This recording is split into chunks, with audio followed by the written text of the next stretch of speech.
하나님을 알미 형통입니다라는 제목으로 오늘 주신 말씀 전하겠습니다. 오늘 말씀의 10절을 보면 죽은 자와 잡혀간 자가 등장합니다. 죽은 자를 위하여 울거나 애통하지 말라고 말합니다. 그 대신 잡혀간 자를 위하여 슬피 울라고 성경은 말을 합니다. 잡혀간 자들은 다시 돌아와 그 고국을 보지 못하기 때문이라고 성경이 증언합니다. 학자들은 죽은 자는 요시야 왕을 뜻하고 잡혀간 자는 살룸 그리고 여호야김 왕이라고 말하기도 하고, 또 다른 학자들은 왕을 특정지어 말하는 것이 아니라 죽은 자는 유다 땅에서 죽어서 유다 땅에 장사된 자들을 말하고, 잡혀간 자는 끌려가서 그곳에서 죽어 이스라엘 땅에 장사되지 못한 자들을 뜻한다고 주장합니다. 저는 오늘 전체적인 내용을 보았을 때 죽은 자는 요시야 왕, 그리고 잡혀간 자들은 요시야의 아들인 살룸과 여호와김을 뜻하는 주장에 좀 더 마음이 갑니다. 11절부터 12절까지는 살룸에 대한 여호와의 말씀입니다. 그는 잡혀갈 것이고 그것에서 죽게 되어 유다 땅을 다시 보지 못하게 될 것입니다.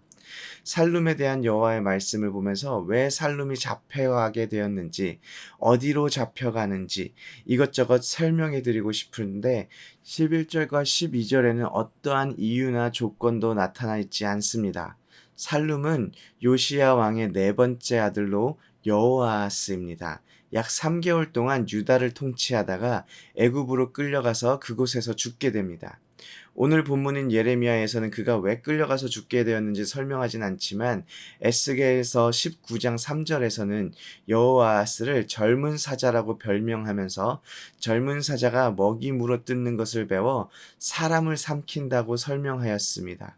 그리고 열왕기하 23장 32절에는 그가 조상들의 행위대로 여호와 앞에서 악을 행하였다고 설명하고 있습니다.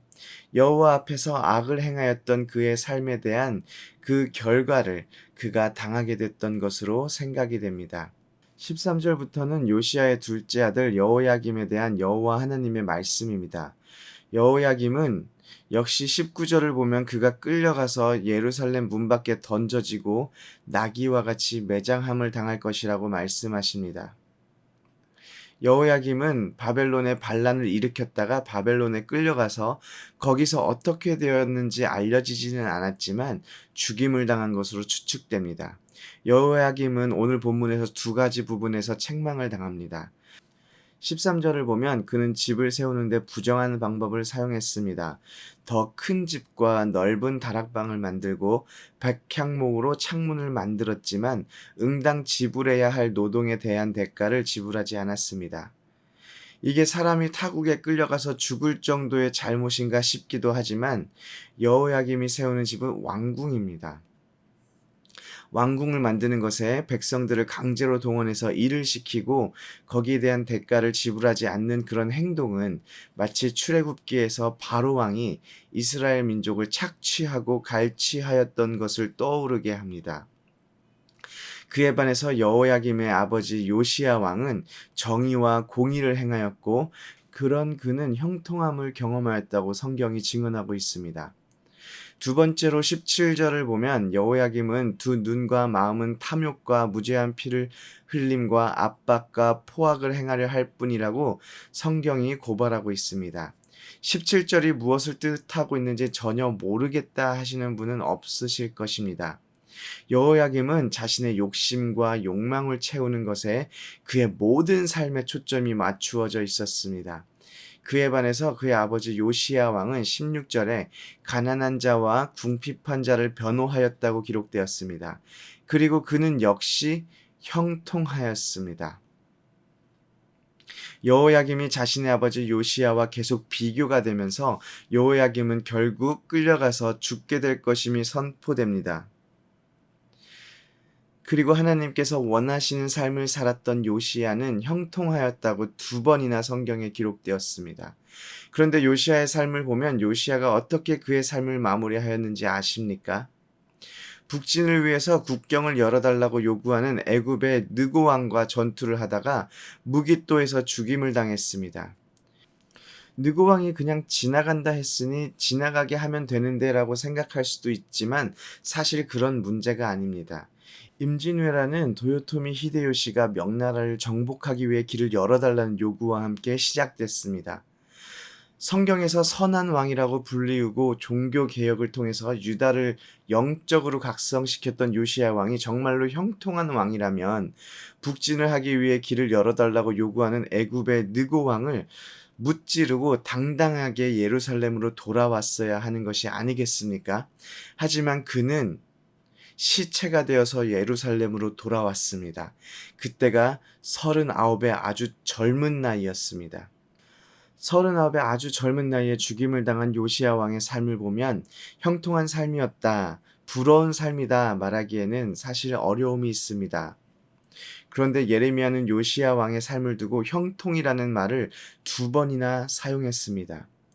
아마 우리가 생각하는 형통과 성경이 말하는 형통은 조금 다른 것 같습니다. 우리가 형통한 삶을 생각할 때에는 인생에 주름이 없어야 합니다.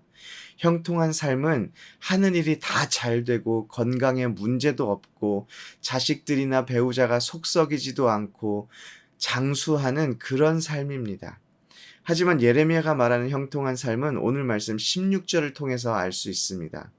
그는 가난한 자와 궁핍한 자를 변호하고 형통하였나니 이것이 나를 알미 아니냐 여호와의 말씀이니라. 그가 형통하였는데 그 이유가 여호와 하나님을 알았기 때문입니다. 여기서 알다라는 뜻은 단순히 지적인 인식을 말하는 것이 아닙니다. 제가 반 목사님을 좀 압니다라고 말할 때 안다라는 뜻은 반 목사님이 누구인지 안다라는 뜻이 아니라 반 목사님과 관계를 가지고 있다라는 의미를 포함하고 있는 것입니다. 요시야 왕이 여호와를 알았다라는 말은 여호와 하나님을 지적으로 아는 것뿐만이 아니라 여호와 하나님과 관계를 가지고 살았다라는 의미입니다. 여호와 하나님과 관계를 가지고 여호와 하나님께서 원하시는 삶의 모습대로 여호와 하나님의 선하신 계획에 순종하여 살아가는 그 삶이 바로 형통한 삶이라고 예레미야가 말하고 있는 것입니다.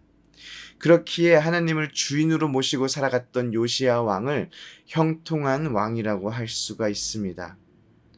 또 예수 그리스도를 주인으로 모시고 살아갔던 사도 바울 역시 내게 능력 주시는 자 안에서 비천에 처할 수도 있고 풍요에도 처할 수 있는 형통한 삶을 살아갔다고 말할 수가 있는 것입니다. 자신을 위해서, 자신의 만족을 위해서, 그리고 욕심을 채우기 위해서 하나님 없이 살아갔던 여호야김 왕과 하나님의 계획 속에서 하나님의 인도하심을 따라가는 형통한 삶을 살았던 요시야 왕을 기억하면서 우리 역시 하나님의 선하심과 인도하심에 우리의 삶을 맡겨드리는 그런 형통한 삶을 누리기를 소원합니다.